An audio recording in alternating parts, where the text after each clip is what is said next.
Esse podcast faz parte do site Fambonanet. Acesse fambonanet.com.br.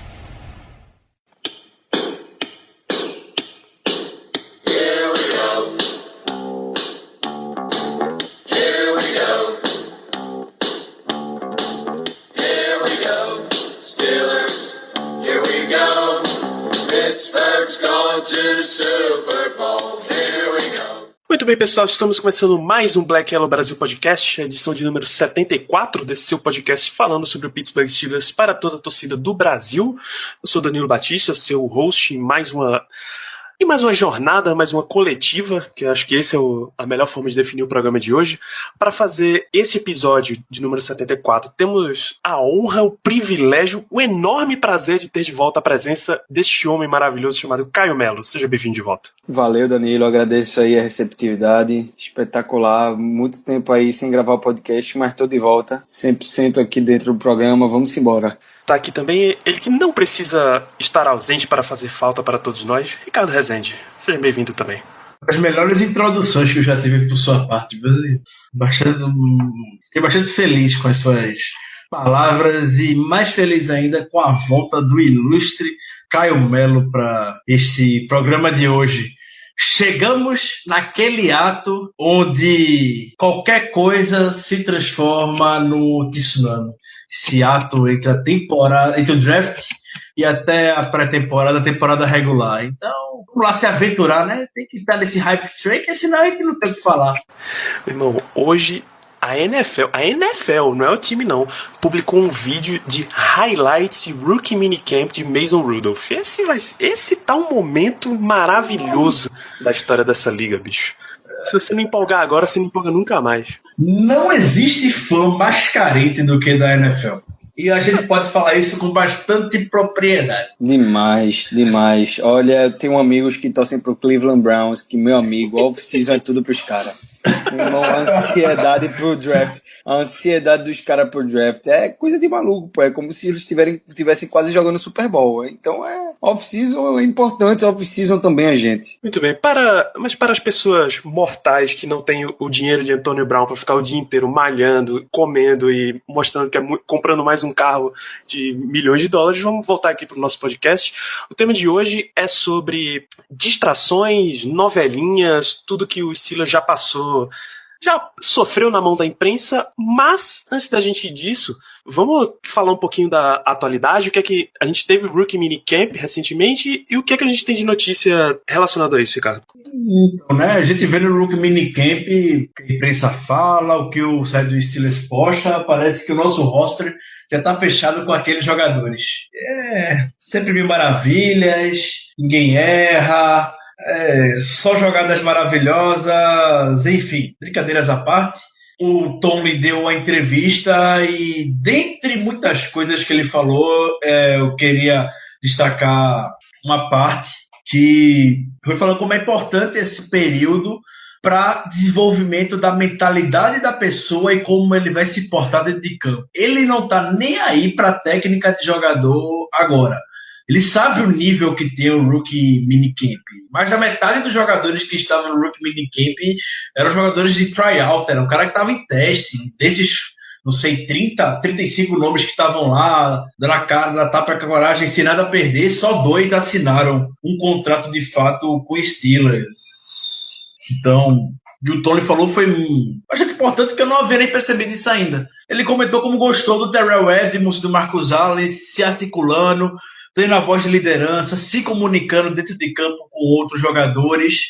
Ele gostou de como Mason Rudolph e James Washington de fato tem um entrosamento, já vieram juntos de Oklahoma State. Foi bom para ver os novos técnicos de ação, Daryl Drake, o Carl Dumba, o Tom Bradley, o Fichtner no comando do ataque. Enfim, a gente não pode tirar conclusão nenhuma, obviamente, do Rookie Minicamp, mas ver essas habilidades que a gente chama dessas intangíveis é bom, e o Mike Tomlin considerou bastante sucesso justamente por conta disso. Gostou das características. O Kit Butler hoje também já deu entrevista falando que o Terrell Edmonds tem uma boca grande, gosta de falar, gosta de comunicar, e é isso que a gente precisa na ausência do Chazier dentro de campo. Se o Terrell Edmonds já está mostrando uma certa iniciativa ou certo talento para isso, a gente só tem a ganhar quando estiver avançando mais a temporada e nos próximos anos. De forma geral, é isso. Nomes isolados, a gente não pode tirar novamente conclusões porque o nível técnico é bastante baixo.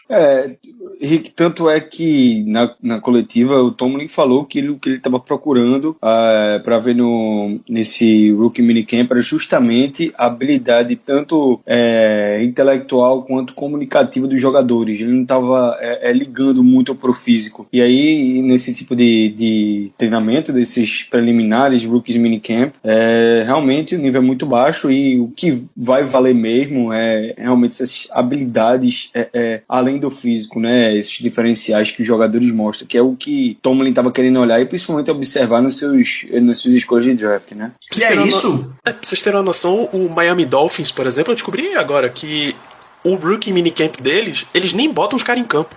É só ensinando a como lidar com mídia, como analisar tape, como tirar melhor o que é que eles podem melhorar ou não quando assistem a si mesmo jogando. É só esse tipo de coisa, cara. Nada de dentro de campo mesmo eles avaliam ou treinam efetivamente. Tem time que nem tá fazendo Rookie Minicamp. Se não me engano, o Reigns nem Rookie Minicamp teve nessa temporada. Preciso confirmar, mas eu li algo parecido pela timeline do Twitter. Só para concluir essa questão inicial, a gente falando sobre o Rookie Minicamp, é importante, de fato, a gente destacar essa habilidade mais intangível, a vontade do cara, muitas vezes, porque é assim que o Steelers garimpar um cara como Roosevelt Nix, garimpou um cara feito Mike Hilton nas últimas temporadas. O Nix, em especial, a gente já falou muita história dele. O Nix era um jogador de linha defensiva, não tinha espaço nenhum na NFL porque não tem tamanho para jogar na defensiva em nível profissional, e arrumaram espaço para ele de fullback. O Steelers na época estava soberano com o Will Johnson, ninguém esperava que alguém fosse desbancar o Will Johnson, e o Knicks a gente está vendo até hoje um dos caras mais queridos do time e um dos caras mais competentes no que faz. Então, por isso é importante. O time que pensa como a gente sabe e sabe identificar esse tipo de habilidade é Mike Tomlin e o Steelers. Ótimo, bom que ele já viu pontos positivos. Muito bem, então a gente entra na nossa pauta principal do programa de hoje, que inclusive tem um calouro envolvido, tá? Quando a gente, logo após a seleção de Mason Rudolph, o Big Ben veio foi no programa de rádio dele que ele deu a fatídica entrevista? Foi, né? O programa de rádio dele de férias foi ele. Quem falou por aí?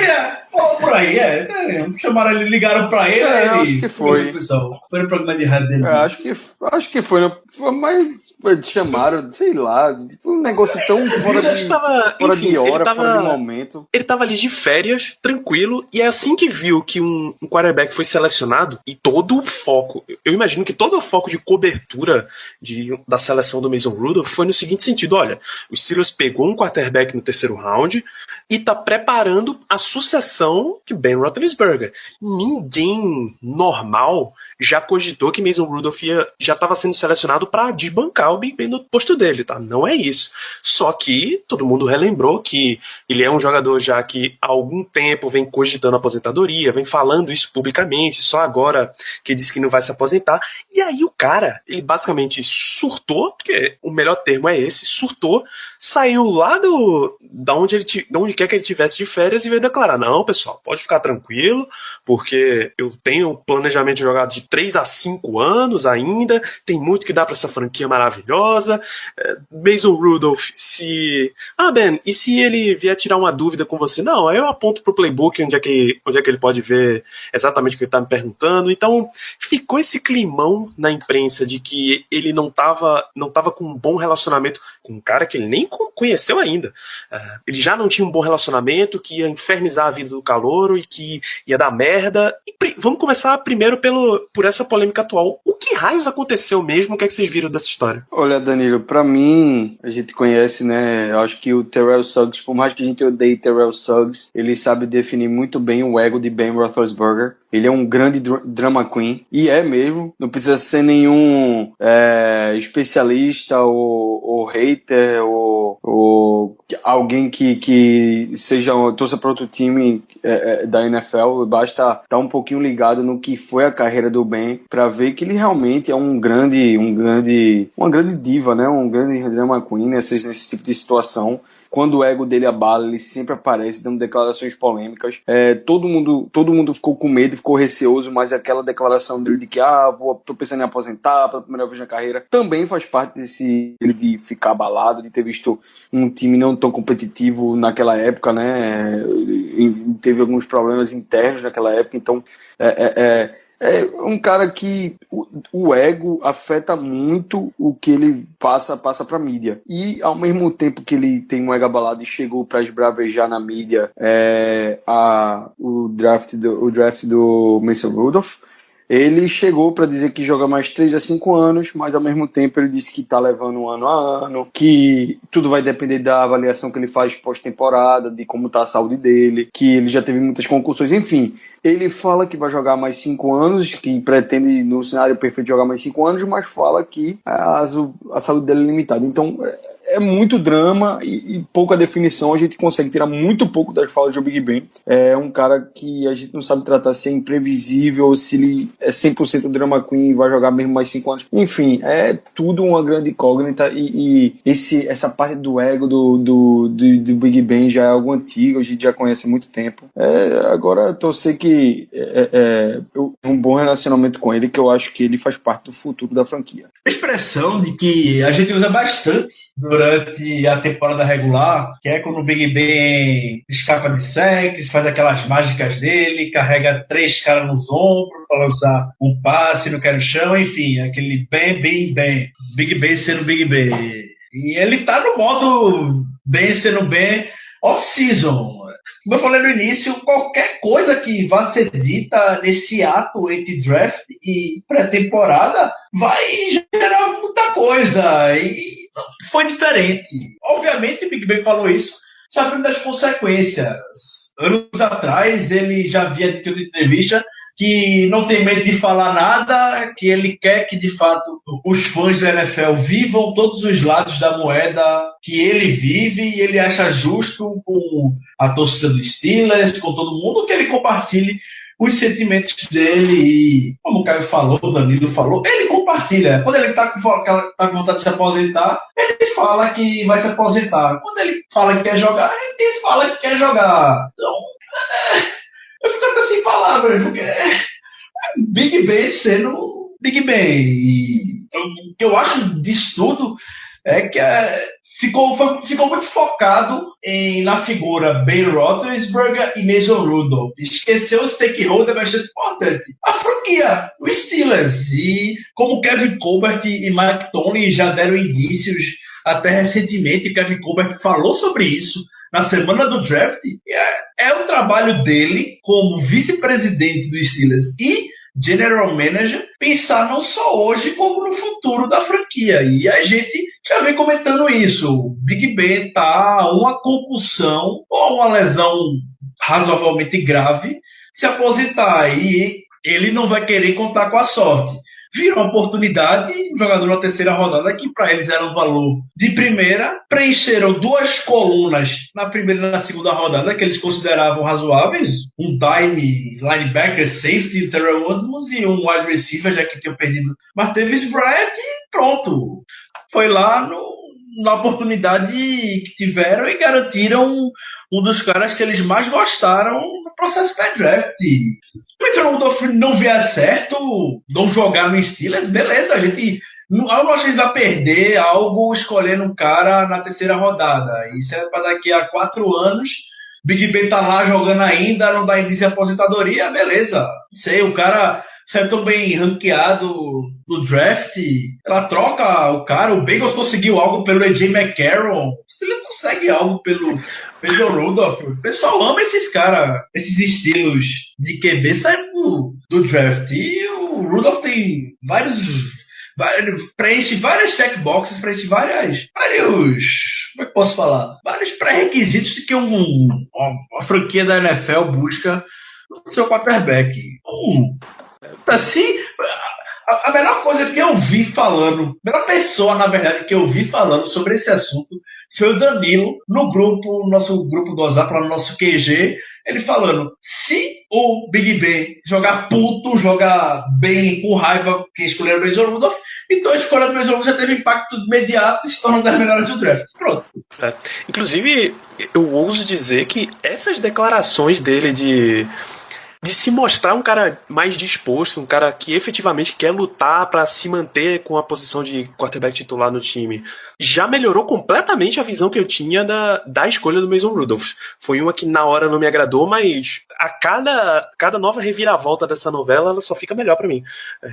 Vamos lembrar, antes da gente vir pro passado dos Steelers, que recentemente, se a gente pegar, sei lá, os últimos 3, 4 meses, a imprensa de hoje, ela já trata em todos os times, ela dá essas alfinetadinhas de polêmica. A gente tem que lembrar o caso da ESPN que torrou o saco lá que Bill Belichick teria pedido para que Tom Brady fosse mandado embora porque ele queria que Jimmy Garoppolo fosse a sequência, mas aí o Brady bateu o pé. Então esse já é um caso de controvérsia de quarterback que eles levaram ao extremo. Tem agora o caso do Lamar Jackson, que foi parar em Baltimore, e que ele não estaria tendo contato com o Joe Flacco. O Joe Flacco seria um babaca por causa disso. Eles nunca tiveram nem a oportunidade de entrar em contato. O Flacco não é de ficar falando na imprensa. Então, qualquer coisinha, a turma já tá exagerando. Ainda mais em franquias que tradicionalmente... franquias que normalmente você não vê muito envolvida em polêmica. Essa franquia que é normalmente mais estável. Mas, vamos provar aqui no histórico, que não é um problema especificamente da administração Kevin Colbert e Mike Tomlin. Não é porque eles não têm comando, eles são mão fraca nessa história, que o Steelers está com problema. Então a gente volta até 1977. Sim, você sabe quem era o head coach dos Steelers? Chuck Noll, aquele cara que saiu do nada para ganhar 4 troféus com essa franquia. Ele teve seus problemas. Vou começar mencionando: Ernie Holmes foi preso com 250 miligramas de cocaína. O cara é preso com cocaína, bicho. Um jogador profissional na Liga Católica vem ser preso com cocaína. Parabéns, Ernie Holmes. Muito parabéns. E ainda naquela época... E nada demais. 250 gramas, nada demais. Isso aí é pouca coisa, rapaz. É incrível, incrível. E ainda naquela época teve uma controvérsia forte até entre Chuck Noll e seu então capitão Jack Lambert, né, Ricardo? Jack Lambert que não é ninguém pra franquia, né? Um dos principais nomes que a gente carrega na nossa história. A camisa 58 até hoje está lá intacta, ninguém mais utilizou, mas ele também não escapou de algo que a gente, inclusive, convive hoje, que uma situação semelhante do Le'Veon Bell, que o Jack Lambert não se apresentou porque estava insatisfeito com o seu salário, chegou na imprensa, meteu o pau na barraca no Chuck Noll. O Chuck Noll foi na imprensa e meteu o pau no Jack Lambert, disse que ele não seria o capitão naquela temporada porque ele não se apresentou, ele não treinou, ele não sabe como é que o time ia funcionar e pronto. Deu nisso essa temporada dos dois. O Chuck Noll era conhecido por ser, inclusive, um técnico bastante disciplinador, mas quando se mexe com o ego de atletas da NFL, até hoje não pode ser quem for, o cara vai ficar sentido. E na franquia feita em Steelers, a proporção, a repercussão parece um pouco maior, até porque é o que a gente acompanha, a gente vive essa franquia, então ainda vai pra gente se tornar algo grandioso mesmo. E aí a gente pode trazer também a época de Bill Cowher, o segundo técnico dessa... É meio difícil até dizer era recente, porque são, sei lá, quase 50 anos, mais de 50 anos nessa história, dessa era moderna do Pittsburgh Steelers. Bill Cowher teve problemas também, até chegar ao ponto de uma guerra interna entre ele, que era o head coach, e Tom Donahoe, que era general manager. Eles tretaram tanto, basicamente, que o Steelers chegou ao ponto de ter que escolher efetivamente com quem eles iam ficar. É interessante porque essa situação lembrou muito o que a gente viveu ao fim da temporada passada, onde começou a vazar notícias que o Le'Veon Bell tinha faltado treino no dia anterior ao jogo, ao encontro do time, enfim. E depois a gente viu que uma parte minoritária de donos do Steelers queriam a cabeça do Tony, foram falar com o Rooney. E em 1999, quando aconteceu esse embate entre o Bill Cowher e o Tom Donahue, é especulado até hoje que o Tom Donahue estava indo para a imprensa para minar o Bill Cowher, porque ele queria o Bill Cowher fora de Pittsburgh.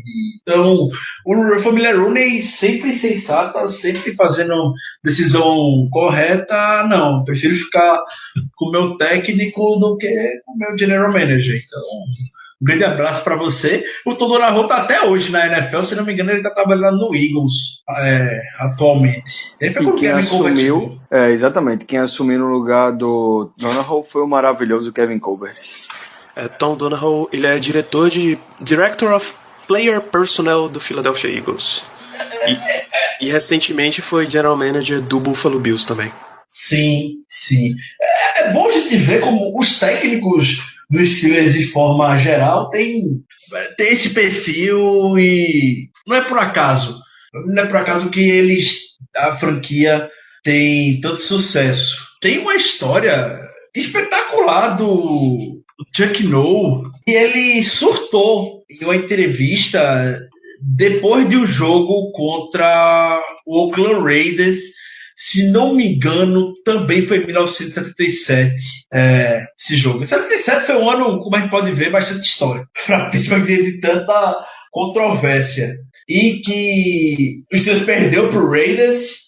O Chuck Noll considerou que a arbitragem prejudicou bastante o Steelers, porque o jogador defensivo do Raiders, que era o George Atkinson, estava maltratando o Lin Swan, fazendo falta após falta em cima dele, e o Lin Swan não conseguia se desgarrar, não conseguia fazer nada em campo. Então, quando acabou o jogo, Chuck Noll chegou para a imprensa, malhou o George Atkinson, ao ponto do George Atkinson ter que ir para a justiça para processar o Chuck Noll por difamação contra ele. O Chuck Noll chegou com acusações pesadíssimas para cima, não só do jogador, do George Atkinson, como do Raiders, como para cima da arbitragem. Isso, na época, gerou uma multa que foi considerada gigantesca, $2.500, 77. Uma multa gigantesca para as partes. O processo, pelo que eu lembro, obviamente não deu em nada, mas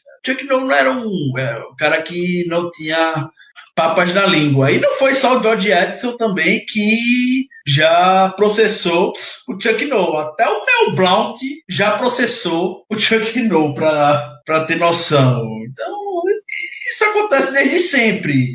Hoje em dia, como eu disse, está mais evidente, porque a tecnologia e a informação voa mais rápido. Mas imagina isso acontecendo hoje em dia. E eu pedi a cabeça do Chuck Noll, como pede a cabeça de Mike Tomlin ano após ano. Hoje a gente já vive uma era em que no dia do draft, o Juju é selecionado e já tá o Martavis Bryant lá gritando no Twitter, pô. Pois é. Pra quem teve uma outra polêmica aí, a gente já volta pra era do Bill Cowher, 1994, playoffs da temporada de 1994, janeiro de 95, portanto. O Steelers foi jogar com o San Diego Chargers, a final de conferência, recebeu o San Diego Chargers para a final de conferência, e vazou que já existia gravado, que já estava gravado, o vídeo de hype pro Super Bowl do Pittsburgh Steelers, e o Chargers teve acesso a esse vídeo. É claro que esse foi o motivacional, isso foi a fagulha que acendeu a chama do sucesso do Chargers, e eles acabaram vencendo aquele jogo por 17-13. Essa foi uma das vitórias mais icônicas da história do Chargers, e foi um playoffs bastante legal para a franquia deles na época. E novamente a gente vê o presente repetir o que aconteceu no passado. E nesse jogo em 1994, o Steelers chegou, que na época um dos melhores pass rush da NFL, tinha 55 sacks. Coincidentemente, a gente quebrou esse recorde na última temporada. O ataque terrestre deles era o melhor da NFL. E era aquilo.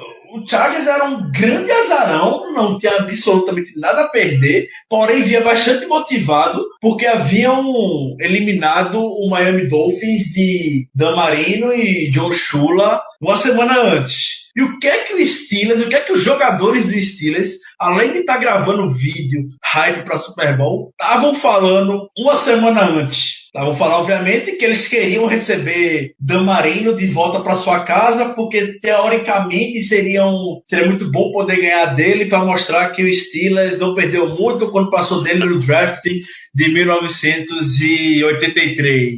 A gente falou isso. O Chargers ficou puto da vida, como o Jaguars ficou esse ano, e foi lá, chegou no Tribune Stadium, o estádio da época, e venceu, eliminou, tirou o Steelers de chegar ao Super Bowl. É aquela história, né? É aquela coisa de que a história ensina, a história é cíclica. Anos atrás aconteceu isso e ano passado a gente entrou para uma partida divisional contra o Jaguars pensando na final de conferência com o Patriots. É incrível. Pois é, por mais que é o mesmo caso. Por mais que você efetivamente esteja pensando na partida, você não deixa isso público para as pessoas. Não dá. Inclusive, o nosso treinador de linebackers atual, Jerry O, era inside linebacker daquele time de 1994. Já era um cara que era para ter a noção do tamanho da bobagem que fizeram, né? E mesmo assim, não fez nada. Tudo bem. E para não deixar de mencionar, tem o pivô dessa história mais recente e já vem mostrando que não é, entre aspas, fluxicheire há muito tempo. Já tem casos de Ben Roethlisberger metido em polêmicas com Joey Porter. À época, Porter era outside linebacker dos Steelers e dava declarações de que não achava Big Ben um bom companheiro de time. Hines Ward, o risadinha, nosso lendário wide receiver, já estava reclamando na imprensa do Big Ben porque ele estava pedindo wide receivers mais altos, sendo que ele tinha um dos melhores da liga jogando junto com ele. Então, Ben também nunca foi fluxicheire, né? Até o Jeremy Betts também já havia falado sobre o Big Ben que ele não começou a carreira da melhor maneira possível, com o pé direito. Exatamente, Charlie Batch também. Tem até um documentário que fala sobre um pouquinho aí do início da carreira do Big Ben, até aquela polêmica dele lá, que ele chegou a ser acusado de estupro. Estupro não, desculpa, de assédio sexual. Depois teve outro caso que foi de estupro, enfim. Não foi muito pra frente as acusações, mas nesse documentário, que falou um pouquinho da carreira dele, tem declarações do Charlie Batch falando que no início da temporada do Ben, ele era um cara que estava muito vislumbrado com a NFL, estava um pouquinho perdido no psicológico, né, na cabeça, que o sucesso tinha subido a cabeça dele, que era o jogador mais novo a ganhar um Super Bowl. Ele ganhou um Super Bowl muito cedo, e que isso fez com que ele se achasse maior do que ele realmente era, que o ego crescesse muito e que ele não fosse o líder que um quarterback precisa ser para um time. Então, um cara que ajudou muito bem a botar os pés no chão e ensinar ele o que ele tinha que fazer para continuar a ser visto como alto nível em franquia, na franquia e na NFL, era botando os pés no chão e sendo um líder e sendo bem mais humilde do que ele era. Ele não era lá o cara mais humilde. Vivia se envolvendo em polêmica. Esses casos aí que eu citei eram alguns deles. Fazia declarações do tipo que vocês já falaram aí, que o Hines Ward não gostava, né? E é algo antigo. E também não dá para esquecer aquela situação do acidente de moto que ele sofreu. Não sei se vocês lembram, mas Big Ben, logo no início da carreira, sofreu um acidente de moto gravíssimo. Ele sofreu um problema aí, inclusive como é? Como é o osso? Como é o jaw? Como é que é jaw em português, velho? Eu esqueci. Mandíbula. Ele quebrou mandíbula, ele quebrou a mandíbula. Isso. Ele quebrou a mandíbula, né? Ele quebrou o osso aí da mandíbula, quebrou tudo no acidente de moto que ele sofreu acho que foi em 2007 ou foi em 2006, não tenho certeza qual foi o ano, mas foi bem no início da carreira dele, e ele ficou um tempo aí sem poder treinar e correu o risco até de ter morrido no acidente. Foi um acidente muito grave, e tudo porque ele estava andando sem capacete de moto. E essa questão de ele andar sem capacete era algo que o Bill Cowher morria de medo e falava direto pra ele, mas Big Ben, menino rebelde na época, não ia ouvir, vai acontecer alguma coisa comigo, nunca que vai. E na época foi de fato tratado como um acidente bastante grave, e a situação do Big Ben era delicada na época.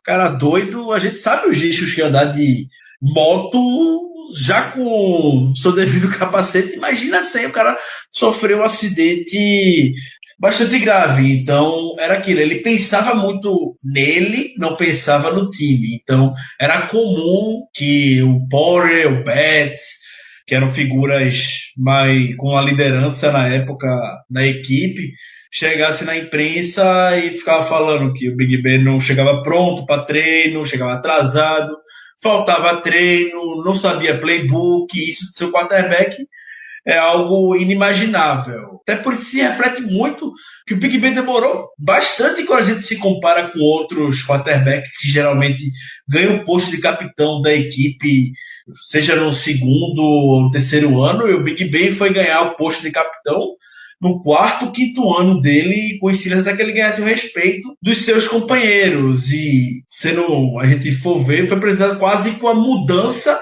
de era do Steelers para que o Big Ben assumisse esse papel, que ele já deveria chegar, como a gente espera, de um quarterback primeira rodada. Pronto, pelo menos nessa parte na liga. Ele demorou um pouquinho para se tornar referência do time, né, em termos de liderança, e todos esses fatores aí realmente mostram que o Big Ben teve uma carreira conturbada no início, e o quanto essa situação aí do ego dele, né, do pensar muito em si, é algo antigo já aí na carreira do Ben, e para quem acompanha há muito tempo essas situações psicológicas do atleta não deve ser nenhuma novidade. E quem ajudou muito, quem mudou a carreira do Big Ben, o pensamento dele, foi como o Charlie Batch. Tem uma entrevista que o Charlie Batch dá falando que passou 4 horas conversando com o Big Ben, só mostrar as merdas que ele já fez, para que, se liga, olha as chances que tu tá recebendo, em outra franquia talvez tu não recebesse, e tu tá estabilizado em uma das principais franquias na liga e tem pra gente confiar aqui em você. Então, para de fazer besteira, acorda pra tua carreira, desse jeito tu não vai durar muito tempo aqui não. E aí foi quando ele acordou e se tornou a figura e buscou ser exemplo, podemos dizer, pelo menos dentro de campo, nos anos seguintes.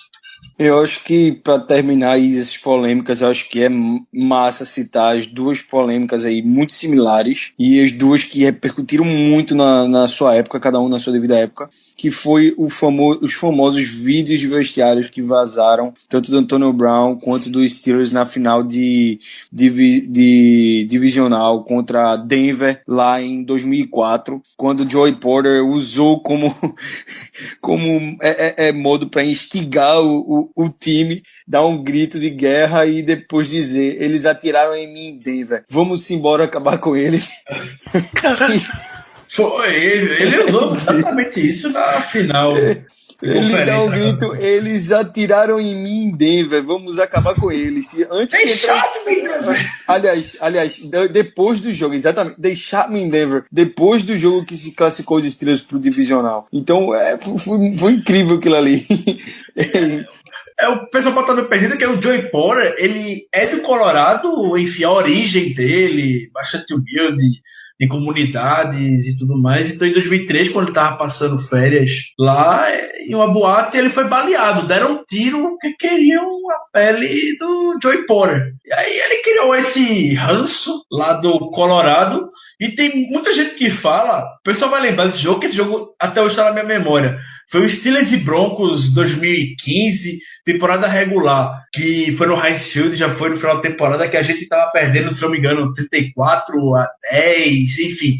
Era um play que estava levando a surra até o halftime. E o Joey Porter não foi quem deu o discurso no intervalo, e o Steelers voltou. Outro time conseguiu virar Antonio Brown com 2 touchdowns. Foi um jogo, um dos jogos que eu tenho na lembrança. Teve transmissão na ESPN na época, não faz tanto tempo assim. O quarterback ainda lá em Denver era o Brock Osweiler. A gente tava chorando com o Demarius Thomas em cima do Antoine Blake naquele dia. Mas é tudo certo no final, isso é o que importa. É, isso aí. A outra polêmica é similar a essa de Joey Porter, é mais recente, aí foi aquele caso lá do vídeo do Antonio Brown no vestiário, enquanto o Mike Tomlin estava dando discurso no jogo pré-final de conferência de 2016, que vazou algumas falas do Tomlin, que ele não queria ser depreciativo, mas acabou soando como se ele estivesse sendo depreciativo em relação aos Patriots. Isso aí caiu muito mal mesmo. Pois é, e a imprensa tratou com um problema muito maior as palavras usadas por Mike Tomlin do que efetivamente ter um jogador vazando informação de dentro do vestiário. O negão que pra gente era todo o problema, né? O negão sofre demais. Porém, a gente provou a história, não marca apenas, não é contra apenas Mike Tomlin. Todo time, todo técnico passa por isso. Mas por que a gente, pela terceira vez falou, já porque a gente aumenta um pouco os Steelers ou a gente fica de olho mais? Porque a gente consome e vive notícia dessa franquia. Então o peido vira algo muito grande. E o próprio Mike Tomlin fala isso. A imprensa, de forma geral, faz um overreaction das coisas que acontecem em Pittsburgh muito grande e procura usar isso como desculpa para pontos negativos. Então, o Steelers da temporada passada perdeu para o Chicago Bears por conta da polêmica que teve no hino, culpa de Tomlin. Foi decisão dos jogadores. Tomlin respeitou a decisão dos jogadores. O Steelers perdeu para o Jacksonville Jaguars porque Tomlin não controlou o que os caras falam nas redes sociais. A maior prova que a gente vê que Mike Tomlin tenta foi esse vídeo. O Mike Tomlin falou nesse vídeo vazado depois do jogo contra o Chiefs, a temporada retrasada, ele falando, não vamos falar em rede social para esses motherfuckers, para esses caras, vamos fazer o nosso. E por ironia do destino vazou na rede social aquela live que o Tony Brown estava fazendo. Mas todo mundo vai pegar na mão de cada jogador para controlar o que o cara vai falar ou não vai falar em uma rede social, vai punir o cara, vai deixar o cara fora um quarto, que aí depois vai ser crucificado. Do mesmo jeito que o Bill Belichick foi crucificado por ter deixado o Malcolm Butler fora na final do Super Bowl. Enfim, a figura do head coach na NFL, quando tem um episódio desse, se torna a principal. A gente não sabe o que aconteceu nos bastidores. E aí pode passar a noite enumerando casos de que o jogador pode fazer besteira, mas a culpa vai cair nos ombros do head coach. Pois é, desse sem número de polêmicas que a gente citou aqui, eu posso garantir para vocês que em todas elas, o head coach montou times campeões, times com nível de campeão e que efetivamente foram campeões. Chuck Noll ganhou 4 troféus, Bill Cowher ganhou 1, Mike Tomlin ganhou 1.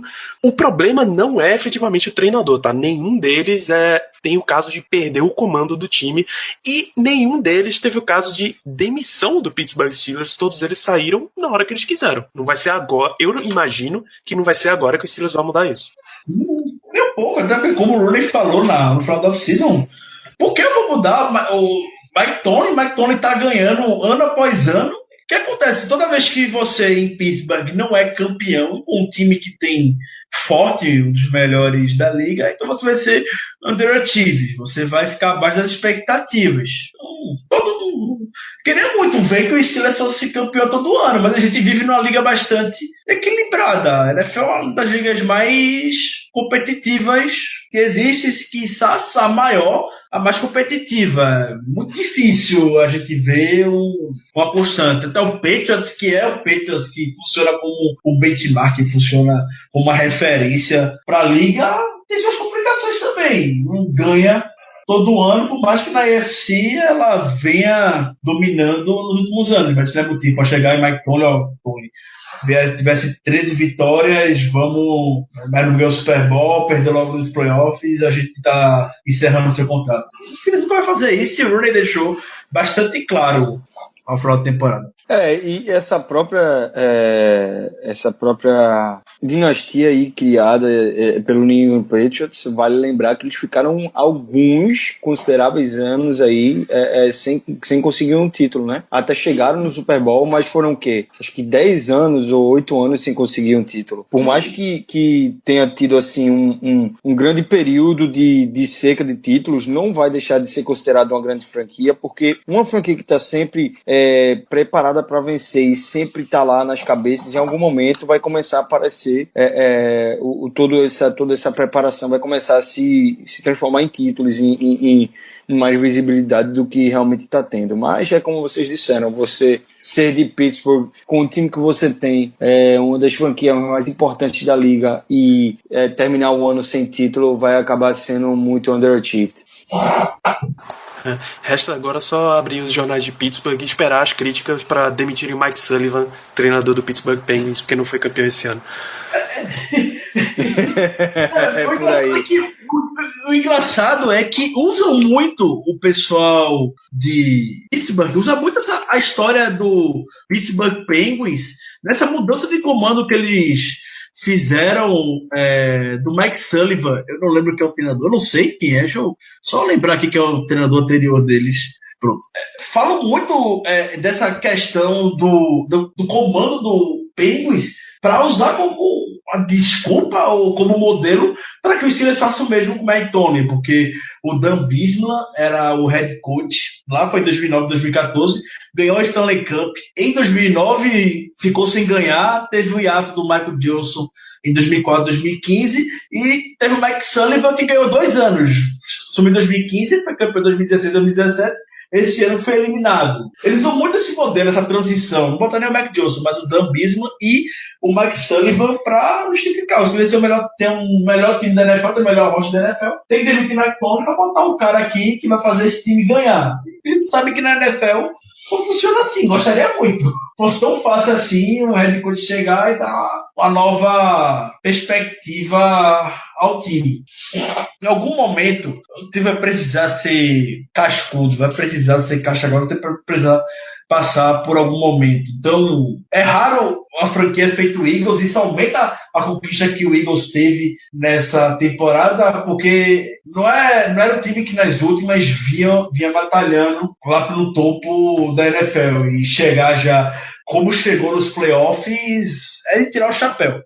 Pois é, o Eagles é um time de construção muito recente e ascensão recente, né? É algo que aconteceu aí, não que era imprevisível, que sabia-se que o Eagles ia chegar em algum momento, que estava numa construção muito boa, mas chegou muito mais cedo do que se esperava, né? E chegou muito forte. Realmente o Eagles acho que hoje na NFL não tem um time tão forte quanto o Philadelphia Eagles. Eu acho que dá para afirmar isso. Não, o Patriots todo ano tá lá. Velho, o Patriots tá passando por um processo de reconstrução bem complicado.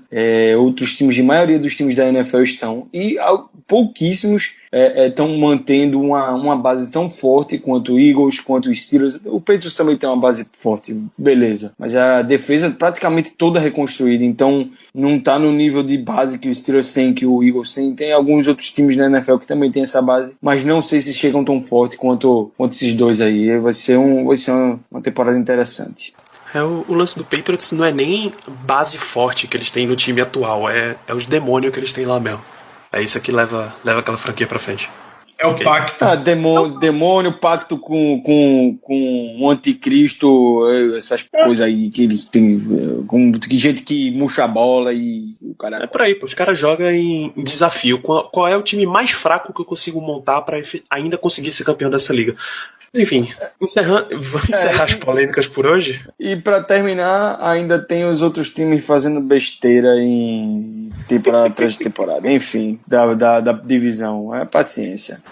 Vamos seguir em frente pro nosso quarto e derradeiro bloco. Na verdade, ainda não é o derradeiro, mas é o quarto bloco. Perguntas da audiência, vocês mandaram dúvidas, coisas que vocês estão querendo saber dos Steelers pra gente. Vamos começar aqui.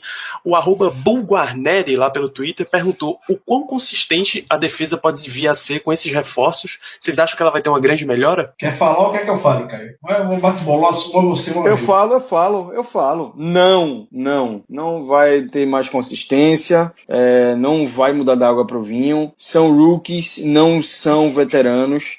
Não vão ter impacto imediato.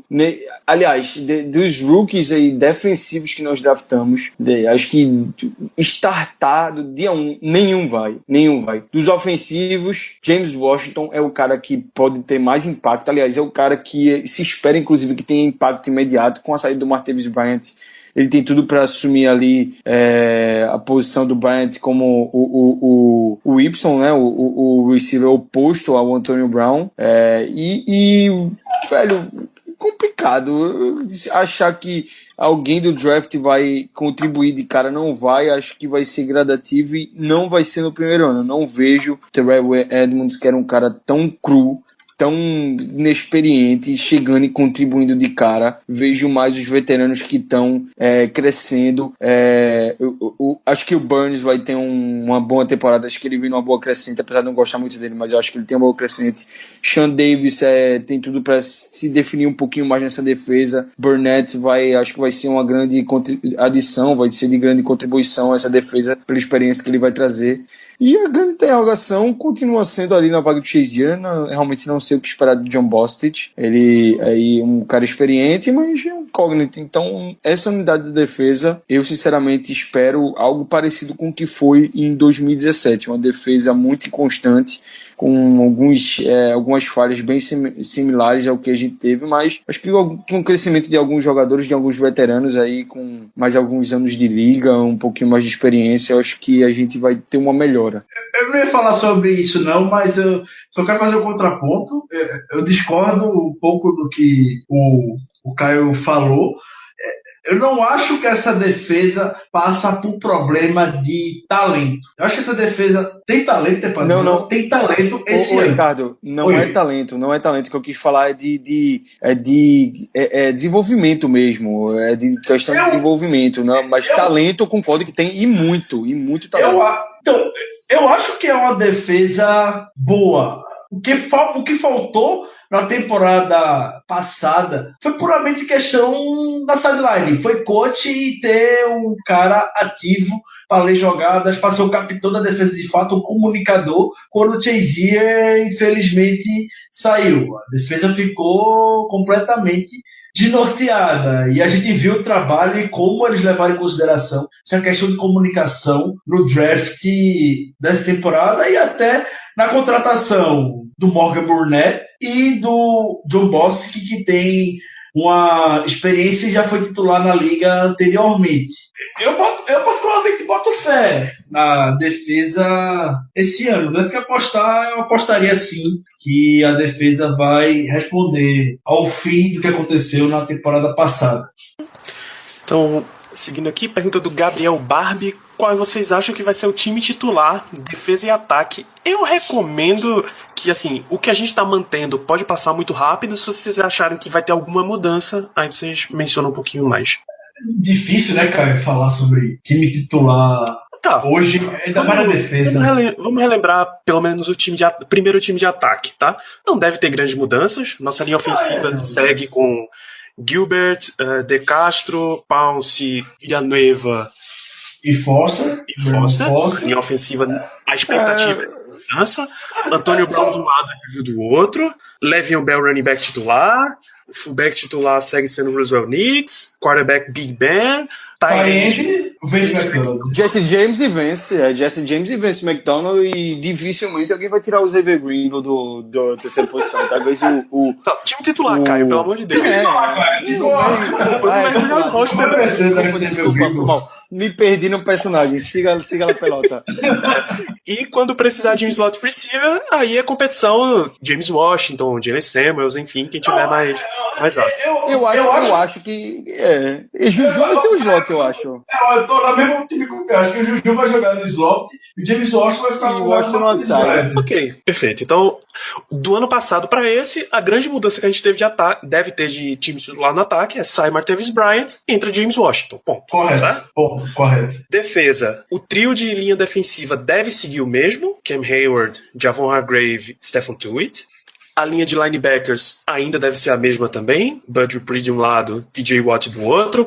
De inside linebackers, Vince Williams deve continuar titular. E essa segunda vaga é que está em aberto, certo? Correto. Sabe se o Taylor Edmonds vai ter um papel-chave, se vai ser o Morgan Burnett, vão botar o Sean Davis, ou se vão confiar no Tyler Matakevich, se vão botar o Bostic, que é o incógnito. Eu acho que vai ser o Bostic. Eu acho que por tudo que já foi dito do Tom e do Colbert em relação ao Bostic, eu acho que ele vai ser titular mesmo. Pela experiência que tem na liga. Se eu for levar em consideração o que eles falaram, eu botava o Tyler Matakevich, porque eu nunca vi um cara famar tanto Matakevich como o Colbert. Não, eu achei, depois da entrevista do Tomlin Colbert, eu achei que Tyler Matakevich era a gema escondida do roster dos Steelers. Exatamente. O Andy Dalton dos linebackers que jogam de 2 horas da tarde vai acabar com tudo. Pelo amor de Deus, para com isso, pô. Para com isso. Tá difícil de acreditar que Tyler Matakevich, um 7th rounder, vai ser o substituto, bom substituto do... Ei, o Danilo Fosse. Opa, Danilo. A gente continua. Amigos, o nosso host Danilo morreu, mas passa bem. Exatamente. A gente continua aqui. Segue o jogo para não dar trabalho pro nosso amigo Germano. Enfim, eu não acho que o Tyler Matakevich seja o cara que vai substituir o Shazier e perto do que ele tinha. Eu acho muito mais fácil a experiência e liderança e comunicatividade do John Bostic conseguir essa vaga. A gente vai ter então os cornerbacks, tem o Joe Hayden de um lado, o Burns do outro, obviamente, e o Mike Hilton na níquel. No slot. E safety, Sean Davis, Morgan Burnett e novamente aquela incógnita. Vão ser 3 safeties que vão de fato entrar. Por isso eu estava muito receoso com essa pergunta. A gente afirmar qual time titular será da defesa é muito complicado. Difícil demais. Os personals, as formações de ataque na NFL hoje são muito variantes, são muito constantes. Então, não tem mais aquele negócio certinho. O personnel que vai ser usado não é fixo, então a gente vai ficar sempre nessa. Tem que variar, tanto para ataque quanto para defesa é difícil afirmar. É aquela história, quem vai ser que no personnel de dime, quem é que vai entrar? Pode ser que seja Cam Sutton, pode ser... muita dúvida. Do ataque é até mais fácil a gente identificar o nosso. Da defesa, de fato é um pouco mais complicado, até das invenções que o Butler e o Tony estão tendo nas últimas temporadas. Então, a gente fazer uma aposta hoje seria muito ousada, mas a gente botar a defesa base hoje. Hayward, Hargrave e Tuitt, Vince Williams como linebacker, TJ Watt e Bud Dupree, 3 safeties, Sean Davis, o Edmonds e o Morgan Burnett, com o Hayden e o Burns abertos. Eu acho que essa é a única aí que a gente pode falar que a gente vai... base, exatamente. Eu vou falar que a base será essa. Os nossos amigos do Steelers Brasil, eles perguntaram sobre o contato do Bell, se entrarão em um acordo até o prazo, se não, qual o motivo e o que fazer se ficarmos sem ele. Se a gente ficar sem o Bell esse ano, ninguém vai ficar. O Bell não vai jogar em outro lugar que não seja Pittsburgh nessa temporada. Se porventura, o que eu acho que não vai acontecer, tenho certeza que não vai acontecer, é o Bell segurar e não jogar a temporada toda, o que seria a burrice, o parte dele abriria a mão de muito dinheiro numa causa que a gente sabe, infelizmente, ele não vai ganhar. Vai entrar em acordo, eles têm até o início da temporada regular. O Bell já postou essa temporada, o dia desse no Twitter, que os caras não aguentam esperar para o dia 9, ele já disse anteriormente que vai se apresentar para a temporada regular, só não vai treinar, né? É a mesma coisa que no ano passado, né? Então, aguarda aí os OTAs, os pre-season, os camps aí, enfim, sem a presença do Le'Veon Bell. Infelizmente, a realidade é essa. O Antônio Alan, ele perguntou se o Jalen Samuels tem potencial e pode substituir o Bell. Não. Jalen Samuels... O Samuels é o famoso canivete, né? É canivete suíço, não é isso? Isso. Do nosso ataque. Não sei nem se vai ficar no time no roster final, mas se ficar é um cara muito versátil, que joga de fullback, joga de running back, joga de tight end, joga de slot receiver. Então, provavelmente ele vai ter desempenho no special team se ficar. Então, é um cara que tem certa versatilidade, mas como corredor, não foi um cara que se provou muito eficiente no college. Então, ele como possível substituto do Bell para qualquer que seja a situação, não é uma boa opção. Jalen Samuels tem aquele DNA de AFC Norte. Ele é bastante ágil, mas não é aquele cara trombador que você espera como o Le'Veon Bell que vai quebrar um teco ou outro. Ele pode usar a habilidade dele e a velocidade para ganhar matchups. E para mim, a principal figura do Jalen Samuels não é nem o que ele vai fazer com a bola, e sim que a presença dele em campo cria matchups bastante favoráveis para o Steelers. Exatamente. O X, ele pergunta, ele pede para gente fazer um exercício de adivinhação. O time atual, depois do draft, seria capaz de reverter algumas derrotas do ano passado? Seja de Patriots ou do Jaguars? Se alguém que chegou seria relevante a esse ponto. Olha, eu acho que é difícil adivinhar, mas eu acho que talvez do Patriots. Do Jaguars eu acho que não, porque o Patriots teve muita perda nessa off-season. É um time que tá uma reconstrução complicada aí na defesa, mas analisando o Jaguars direitinho, eu acho muito difícil que os Steelers de hoje tenham um improve ao ponto de conseguir aí surrar o Jaguars. Eu acho que não, eu acho que seria um jogo disputadíssimo, como foi esse último jogo agora. Para ganhar seria muito difícil. Eu acho que vejo mais os Steelers aí tendo uma situação mais favorável contra o Patriots. Talvez aquele final de conferência do Patriots, porque não ia ser Lawrence Timmons marcando o Julian Edelman, né? E nem ia ser Lawrence Timmons acompanhando o Gronkowski desde da line of scrimmage também, como aconteceu algumas vezes. Foi uma verdadeira... do Gronk vai ter até o Sean Davis dentro de nada. Eu já desisti de marcar Gronkowski, rezar para que uma bênção divina aconteça aí no dia de Steelers e Patriots, que fora isso. Então, eu não tenho a menor esperança de que o Steelers vai conseguir anular o próprio Gronkowski em algum jogo entre as equipes. Zero esperança. O Steelers pode ganhar. Assim, eu acho que tem como aí anular o Gronkowski se trouxerem Cortez Allen. O Cortez Allen é a famosa criptonita do Rob Gronkowski. Nossa senhora. Que momento, rapaz. Que momento. E a gente pode passar para a próxima pergunta, né? A última do José Ortiz. Ele pergunta uma coisa que a gente já comentou no programa passado, se tem algum undrafted free agent que pode apresentar um potencial tipo Mike Hilton no passado a ponto de ficar no roster final. Algum que vocês apostam? Olha, essa é a hora que vocês dizem, faz teu nome, Caio. Pode dizer. Caio, a gente... Vou citar aqui a lista de agenciados que estão no training camp. O roster final só vai ter undrafted free agent com o Caio aqui. Manda todo mundo embora. Muita hora. É a hora que... Na verdade. É aquele programa maravilhoso que a turma fica... Meu irmão, mas de Hayward Bay contra Justin Hunter e Quadri Henderson, pô. Meu irmão, tem que analisar isso aí. Velho, dos rookies and draft free agents que eu vi que podem ter algum destaque aí, são dois nomes que eu não sei aí como é que foram nesse rookie minicamp, mas eu li muito sobre o Matthews, o linebacker. Não lembro o nome completo dele, era um linebacker de Florida State. Thomas. Era um cara...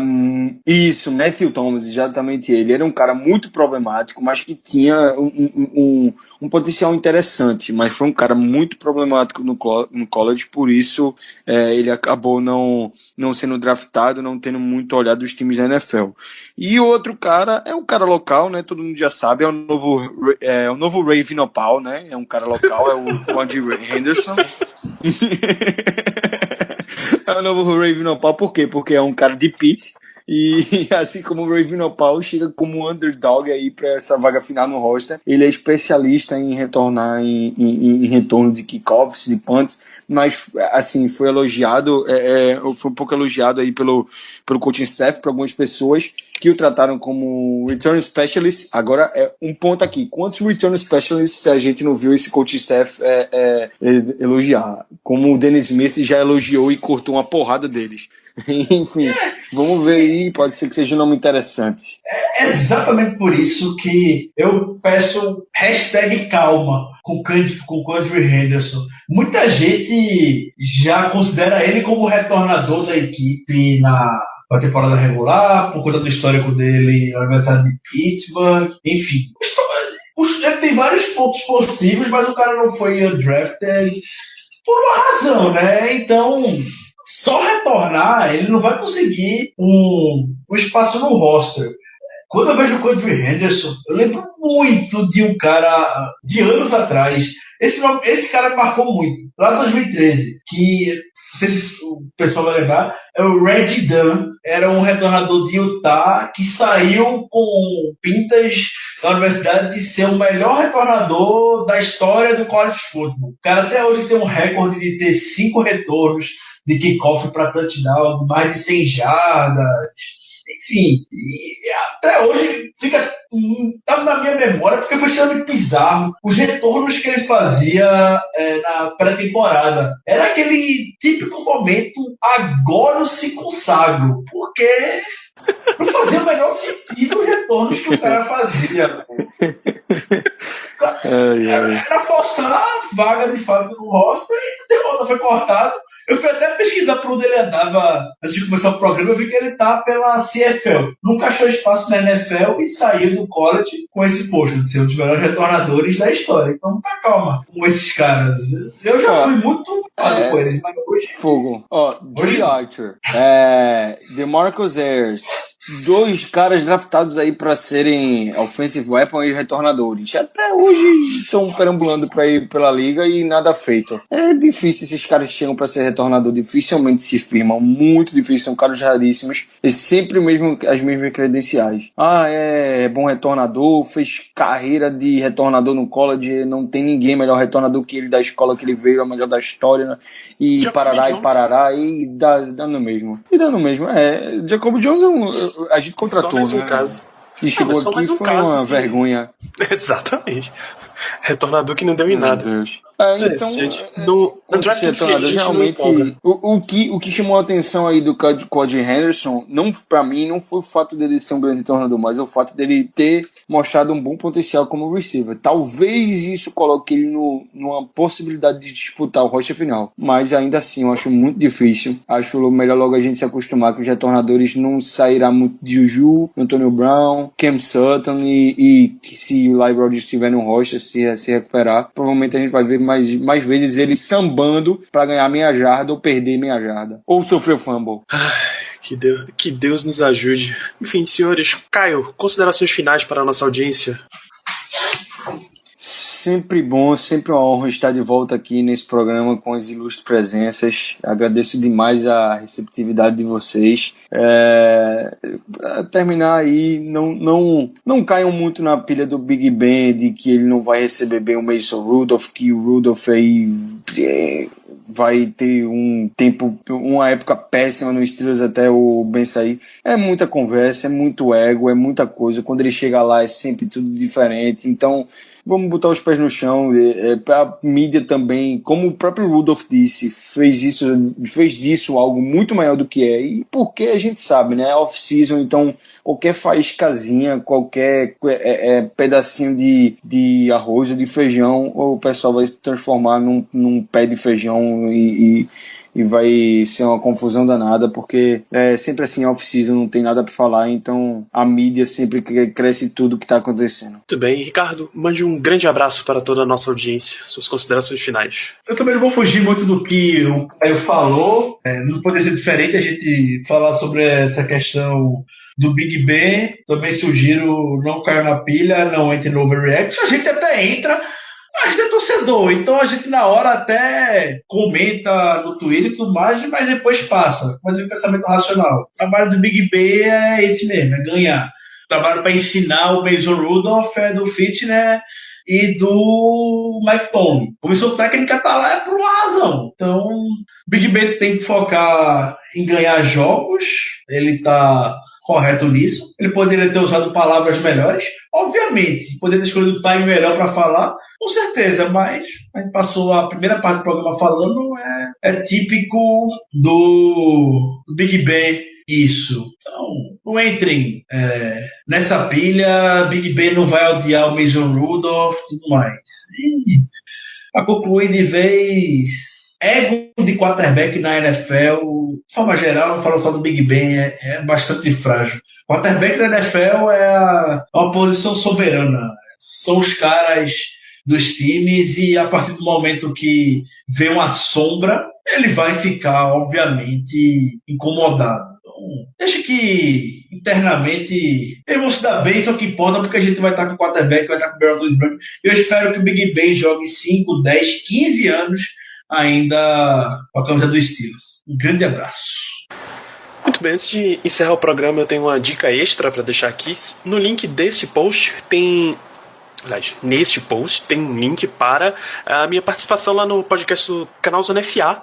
O pessoal convidou o Black Yellow e eu fui lá representar para falar sobre a última temporada e previsões para a próxima temporada dos Steelers. Foi o primeiro dessa série de review/preview deles. Acessa e ouve o podcast, tá todo sábado de manhã ao vivo. Recomendo bastante, o conteúdo é realmente muito bom. Deixa eu aproveitar também, já que você é bem lembrado, a gente também participou do podcast No Flex Brasil. Fui convidado para falar sobre a nossa divertidíssima divisão, junto com o pessoal da Casa do Corvo, do Dog Pound. Enfim, eu não pude participar da gravação, mas mandei um áudio para eles onde eu pude falar quem para mim será o grande destaque dentro da nossa divisão e quem vai ser o calouro do ano. Então sugiro bastante que vocês ouçam, também estará no link desse post. Exatamente. Ambos estão aí. Aproveitem, acessem o conteúdo de outros podcasts. Vai lá no fambonanet.com.br. Convide os seus amigos, pois temos uma rede de 18 podcasts lá sendo publicados, 17 franquias e mais o Fambonanet toda semana. Aproveita que você só está no off-season se você efetivamente quiser. E deixar aquelas dicas de sempre, se você não quiser ser bloqueado por Big Ben, tal qual o Robert Klemko, o repórter da Sports Illustrated, você vai lá no iTunes, deixa a tua avaliação, deixa 5 estrelas pro Black Yellow Brasil e um review sincero, claro, a sua opinião, para que a gente chegue para mais e mais torcedores do Pittsburgh Steelers. Segue lá no Instagram, no Facebook, no Twitter, @BlackYellowBR, e acompanha o nosso conteúdo em fambonanet.com.br/BlackYellowBrasil. Nos vemos daqui a 2 semanas no próximo episódio do Black Yellow Brasil Podcast. Um grande abraço a todos. Yeah, you know what it is. Black and yellow, black and yellow, black and yellow, black and yellow. Yeah, you know what it is. Black and yellow, black and yellow, black and yellow, black and yellow. Yeah, you know what it is. Hey, it is Ryan Seacrest. There's something so thrilling about playing Chumba Casino. Maybe it's the simple reminder that with a little luck, anything is possible. ChumbaCasino.com has hundreds of social casino-style games to choose from with new game releases each week.